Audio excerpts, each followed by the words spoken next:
Bem-vindos, bem-vindas mais uma quarta-feira aqui com vocês para a gente dar continuidade ao nosso estudo na Santa Bíblia. A palavra de Deus está dando certo há muitos anos e que a gente precisa trazer para o nosso dia a dia para que a gente tenha uma vida melhor aqui na Terra. Então, é importante que a gente siga as orientações de Deus que estão contidas aqui nesse livro, na Bíblia Sagrada. Então, é isso que eu venho fazer aqui com vocês. Trazer um pouquinho de conhecimento da palavra de Deus, um pouquinho de inspiração do Espírito Santo, para que você possa colocar em prática na sua vida e eu na minha. Então é importante a gente ter essa sintonia e essa consciência de que a palavra de Deus é o que existe de melhor aqui na Terra. Então, gente, nosso tema de hoje está muito legal, tá bom? Eu não sei se vocês já notaram, mas eu estou meio improvisado aqui. Eu sofri uma pequena lesão no ombro e estou super improvisado aqui mesmo para falar para vocês, mas não vou deixar a mensagem de hoje para que a gente possa aprender um pouquinho mais da Santa Palavra. E o tema de hoje está bem legal. Diz assim: a vida do crente não é brincadeira, e é a pura verdade. Não é brincadeira mesmo. Mas antes de eu iniciar, eu quero saber se você já está inscrito no meu canal no YouTube, Roberto Charoni com CH. Se você não está inscrito, vai lá, se inscreve, aproveita, aciona o sininho para você receber a notificação toda vez que eu colocar um vídeo novo. E aí chega a notificação para você, você pega, assiste o vídeo inteiro teu e depois você espalha, leva para outras pessoas, para que elas possam ser abençoadas também com a palavra de Deus, certo? E no Instagram, curte e compartilha. E lá na minha bio do Instagram você vai encontrar também um direcionamento, um link de direcionamento para o YouTube, onde você vai poder assistir a palavra de hoje completa e as outras que tem lá também. Então não tem erro, é bem legal e eu quero que você faça isso, porque o importante para Deus é que a palavra dele atinja muitas pessoas e você pode ser um instrumento divulgador da palavra do Senhor. Então pensa bem e faz isso que eu estou te falando. Não seja abençoado sozinho, leva a bênção para outras pessoas. Deus se agrada com você. Então, gente, a vida do crente não é fácil. Não é fácil e nem é brincadeira. Então, eu vou dizer para vocês que, por exemplo, a gente pensa que, olha foto de rede social, olha vídeo de rede social, olha os locais que a pessoa está, maravilhoso. Ninguém posta coisa ruim. Já falei isso para você em vários vídeos aqui. Ninguém coloca desgraça em rede social. Tem uns que são meio sem noção, que colocam unha encravada, que coloca o braço no soro, e uma série de coisas mostrando o que está padecendo, o que está passando naquele momento. Tem gente que é meio sem noção, mas são pouquíssimos. A maioria das pessoas fazem questão de colocar somente as vitórias, somente as viagens maravilhosas, os jantares românticos, as comidas espetaculares, né? Que a pessoa está nos restaurantes aí pelo mundo, e aí faz questão de postar para todo mundo ver. Porque a postagem o que é? Para todo mundo ver. Na verdade, ninguém posta para honra e glória no nome do Senhor, posta para todo mundo ver. Ver o que a pessoa está fazendo, o que a pessoa está comendo, onde a pessoa está, e essa é a verdade, é uma exposição. Isso faz parte da humanidade e eu vou dizer para vocês, eu também posto, e não tem nada na palavra que diga que isso é errado, depende da sua intenção. Isso que é importante, depende da sua intenção. O que você quer demonstrar com aquilo, com aquela postagem. Mas vamos lá. Então, gente, a gente está passando por uma maré aqui de doença, desde o bebê, Isaquinho, com virose, desde sexta ou sábado para domingo, de segunda para terça ele piorou muito, teve um problema também já na vista, o vírus foi para os olhos e teve uma conjuntivite viral, e aí minha esposa já pegou também a virose dele, e aí eu fiz a lesão no ombro também, não estou podendo carregar o bebê, então é bem complicado.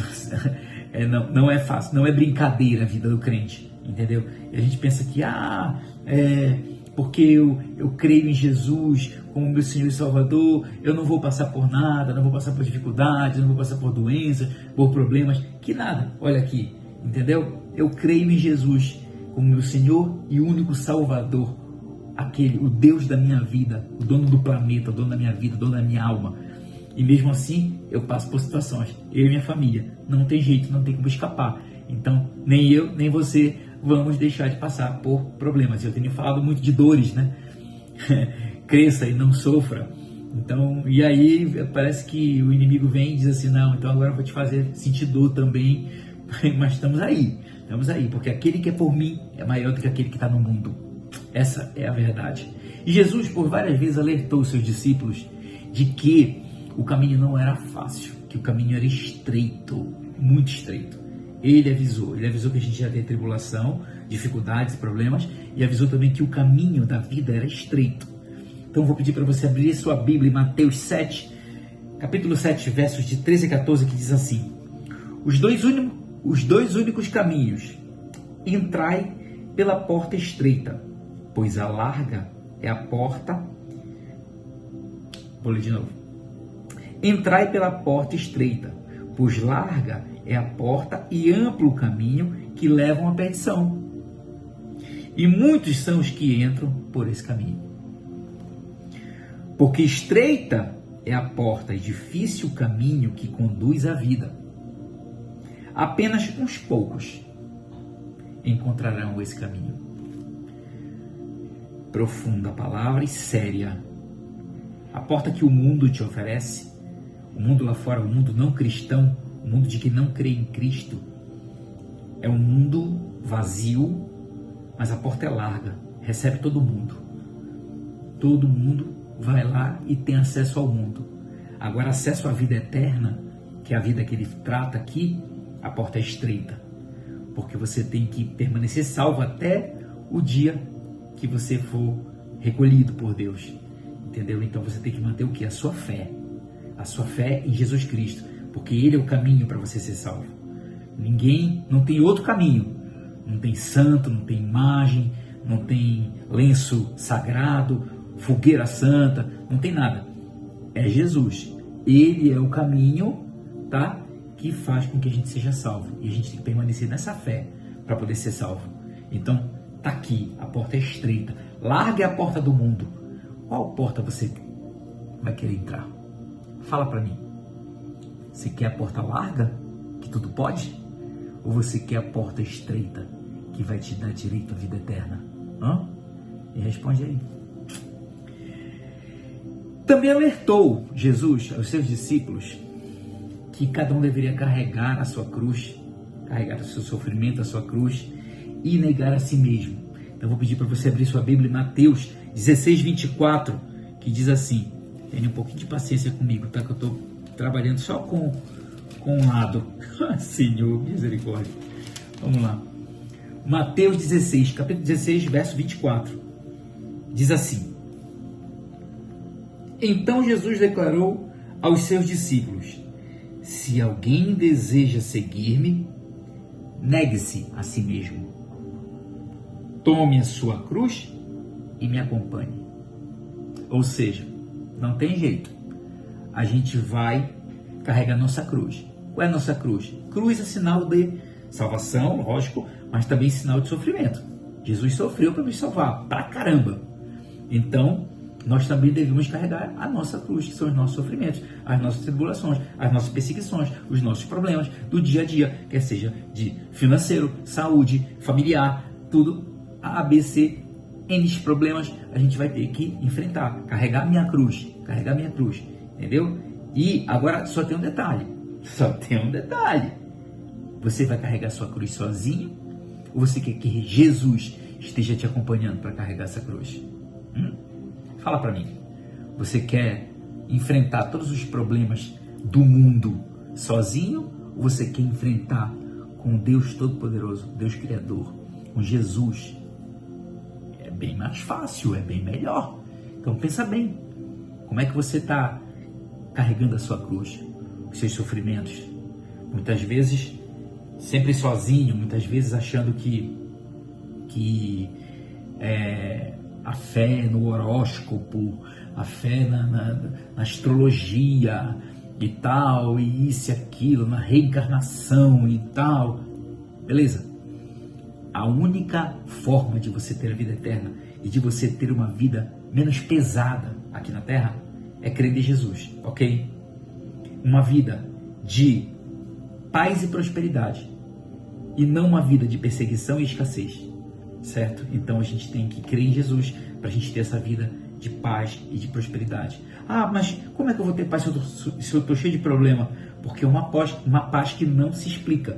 É uma paz que vem de Deus. É uma paz que Ele coloca no nosso coração e que é sobrenatural. Então a gente acaba mesmo no meio dos problemas sorrindo, dormindo e entregando os nossos sofrimentos e os nossos problemas para o Senhor cuidar e não carregar sozinho o fardo. Ok? Entendeu isso? Beleza? Então, vamos lá. A gente sabe que essa caminhada ela é complexa.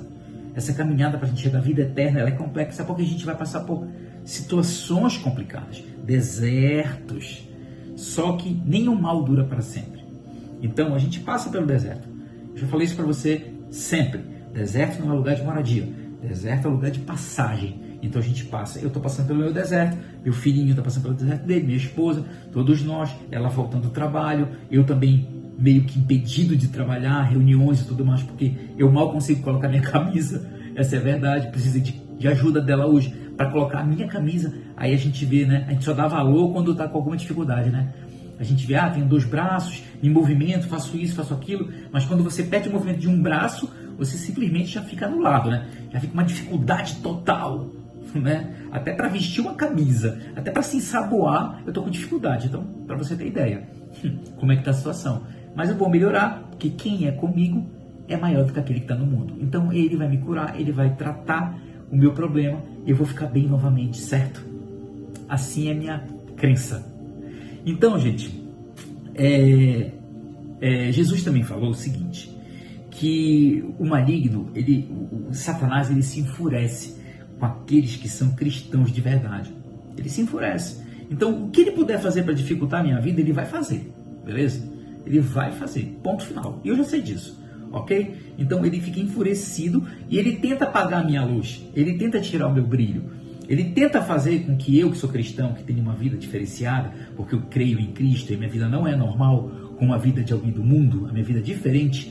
Por quê? Porque eu tenho Jesus no meu coração. Então, Satanás, sabendo disso, o que é que ele quer? Coloca sempre a pedra no meio do meu caminho, no meio do caminho. Sempre eu tropeçar, sempre eu cair, sempre eu, sabe, para eu desacreditar do meu Deus, sempre para eu desacreditar que existe a minha fé.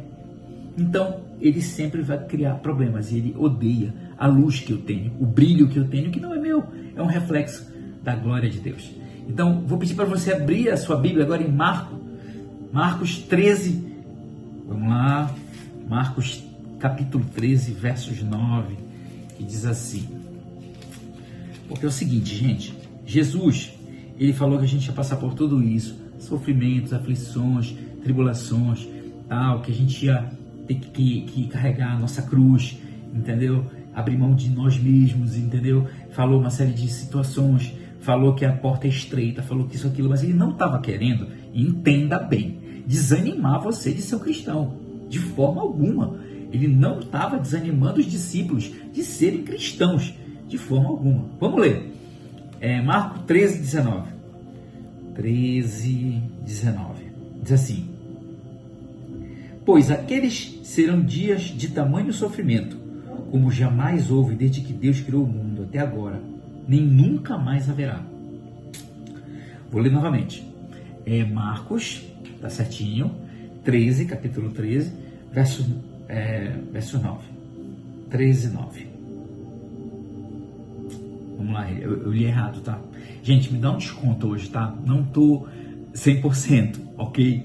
Tô muito improvisado, tive que colocar os marcadorzinhos aqui, ó, para poder abrir. Tô tomando um remédio fortão e aí meus olhos estão até meio turvos, tá? De tão forte que é o remédio que eu tô tomando. Mas vamos lá, vou falar novamente. Marcos 13, 9. 13, ninguém é perfeito, né? E esse vídeo aqui não é de um perfeito, é um vídeo de um ser humano que erra, que lê o versículo errado, mas eu vou ajeitar agora aqui, tá? 13, 9, vai. Ficai-vos alertas, pois vós denunciarão aos tribunais e sereis açoitados nas sinagogas. Por minha causa vos farão comparecer à presença de governadores e reis, e isso se constituirá em testemunho para eles. Entendeu? Por causa de Jesus, por causa de Jesus, nós seremos açoitados, sofreremos por isso. Sofreremos por isso.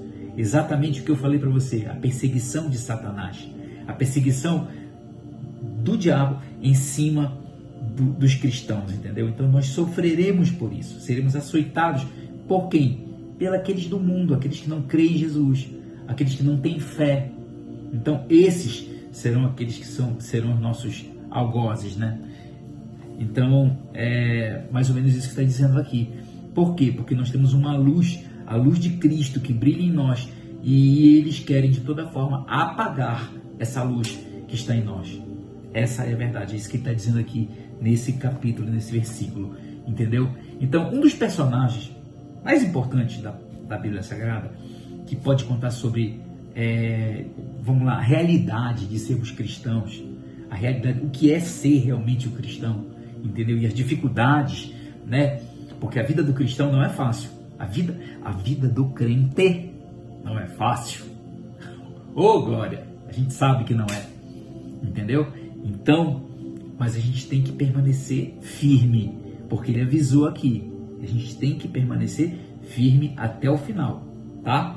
Então vamos lá. Então, Paulo é um bom exemplo de sofrimento, de cristão que passou por sérias dificuldades, entendeu? E mesmo assim ele venceu. Eu escrevi aqui para vocês, para dizer o que ele passou rapidamente em 10 sofrimentos de Paulo. Só os 10 principais. Vamos lá. Teve que descer em um cesto para fugir de uma prisão arbitrária. A humilhação de ser içado de uma janela, de uma muralha, dentro de um cesto, para poder fugir de uma perseguição. Primeiro sofrimento. Foi expulso de Antioquia pelos poderosos da cidade. Ele foi expulso pelos próprios judeus, porque ele estava pregando o evangelho. Foi expulso pelo seu próprio povo por pregar o evangelho de Jesus. Segundo sofrimento. Terceiro, foi apedrejado até a morte em Listra. Foi arrastado e apedrejado por uma multidão. Por uma multidão. E eles só pararam de jogar pedra porque ele desmaiou de tanta pedrada, e acabou que eles acharam que ele tinha morrido. E aí ele ficou lá, mas ele não tinha morrido. Graças a Deus ele não havia morrido. Então foi o terceiro. Na Macedônia foi açoitado, preso e amarrado aos pés de um tronco. Sabe por que ele foi preso e amarrado? Porque ele expulsou o demônio do corpo de uma jovem. Adivinha, ela era adivinha. Ela adivinhava o futuro. E aí ele expulsou o demônio. E as pessoas que lucravam com aquela jovem, tá? Exploravam ela em razão dela ser possuída por um demônio, açoitaram, perseguiram de morte Paulo, porque ele fez isso, livrou a jovem de um demônio. Foi perseguido pelos judeus em Tessalônica, porque pregou em Bereia. Ele foi perseguido porque ele pregou dentro de uma sinagoga, e eles disseram que ele havia profanado pregar sobre Jesus dentro de uma sinagoga. Eles entenderam que aquilo era uma profanação, perseguiram ele de morte. Também foi o quinto, tá? Por pregar contra outros deuses em Éfeso, ficou em meio de uma grande confusão na cidade. Sabe o que é? Existiam vários comerciantes que ganhavam dinheiro com as imagens, com as estátuas dos deuses dele. Então, como Paulo pregou contra os deuses, contra a idolatria, eles perseguiram Paulo de morte também. Perseguiram para matar Paulo, porque eles estavam com medo de perder o lucro com a venda das imagens. Entendeu? Sétimo, em Jerusalém é acusado injustamente de ter levado um grego ao templo, e por isso é perseguido e quase morto. Entenderam que ele ter levado um grego, uma pessoa que não era judeu, ao templo. Ele estava profanando o templo, então foi perseguido de morte também. Quiseram matar Paulo também, porque ele levou uma pessoa que não era judeu lá para dentro, um grego. 8. Preso e enviado a Roma, sofreu um naufrágio em Mileto. Sofreu um naufrágio, naufragou. Ele estava sendo levado, estava preso, estava sendo levado para Roma para participar de uma audiência que ia decidir sobre a prisão dele injusta. E o barco naufragou. Depois que naufragou, ele foi para a ilha de Malta. E quando ele naufragou, ele conseguiu chegar até essa ilha. Quando ele chegou nessa ilha, foi picado por uma serpente muito venenosa, mortal. Mas graças a Deus não morreu. E não consta na palavra de Deus, mas De acordo com a tradição, Paulo foi morto por Nero em Roma, decapitado por Nero em Roma, que era o costume deles, entendeu? Aproximadamente 63, 64 anos depois de Cristo. Então, entende-se pelos estudos, os estudiosos entendem que ele foi decapitado no governo de Nero, na época de Nero, o imperador Nero, né? Que era um dos piores e mais terríveis governadores de todos os tempos, era um dos mais terríveis. Então, eu não sei como é que está a sua vida hoje, essa é a verdade. Eu não sei como é que está a sua vida hoje, mas ser cristão não é fácil. Ser cristão não é brincadeira. A gente passa por situações difíceis, por sofrimentos, por dores, por uma série de coisas. Mas eu digo para você, persevera. Persevera, porque a nossa vitória, ela virá ao final. Ela virá ao final. Aqueles que creem em Jesus de Nazaré, ela virá, ela é certa. Não tem jeito. E Satanás sabe que ele vai perder essa batalha. Então, persevere, vale a pena. Apesar dos sofrimentos, das lutas, das dores, das dificuldades, de tudo que a gente passa, vale a pena, gente. Vale a pena acreditar, crer em Jesus, porque é dali em diante a vida eterna que nos aguarda. Então persevere, continue crendo, por mais que você passe por problemas, continue acreditando, continue com a sua fé firme, inabalável. Continue assim, seja forte e corajoso para enfrentar os seus problemas e saiba, se você tem Jesus na sua mente, no seu coração, você não está sozinho. Ele vai te ajudar, Ele vai te ajudar. Fique firme, tenha coragem. Jesus é conosco. Ele é nosso Deus, Ele é o nosso Senhor e o nosso Salvador. E a nossa vitória é certa, porque estamos juntos com Jesus. Essa é a minha fé que eu transmito para vocês através da palavra de Deus. E eu espero que vocês também possam pegar essa palavra, pegar para si essa palavra. E apesar da dificuldade, apesar de saber que ser crente não é brincadeira, ser cristão não é brincadeira, ser crente não é fácil. Não estou falando de religião, eu falo de crente em Cristo. Eu não estou falando bandeira de igreja, de religião. Eu não quero saber de religião. Religião é coisa do homem. É do homem. Eu quero saber daqui, ó, da palavra de Deus. É aqui. Eu não estou me referindo à religião. O evangélico ele é crente. Não, eu estou falando de crente em Jesus. Crente na palavra de Deus. É isso que eu estou falando. Religião não me importa. Não quero saber de religião. Quero saber da palavra de Deus. O que diz a palavra. Então digo, persevere em Jesus. Persevere que a vitória é certa junto com Ele. A palavra termina aqui. Desculpa um pouco a confusão, um pouco o improviso, mas eu não ia deixar de passar a quarta-feira de hoje sem deixar essa palavra para vocês, tá bom? Eu espero que vocês tenham um restante de semana com muita paz, harmonia, prosperidade, saúde, que é super importante para a gente tocar a nossa vida, e a gente se vê na próxima quarta, em nome de Jesus. A paz.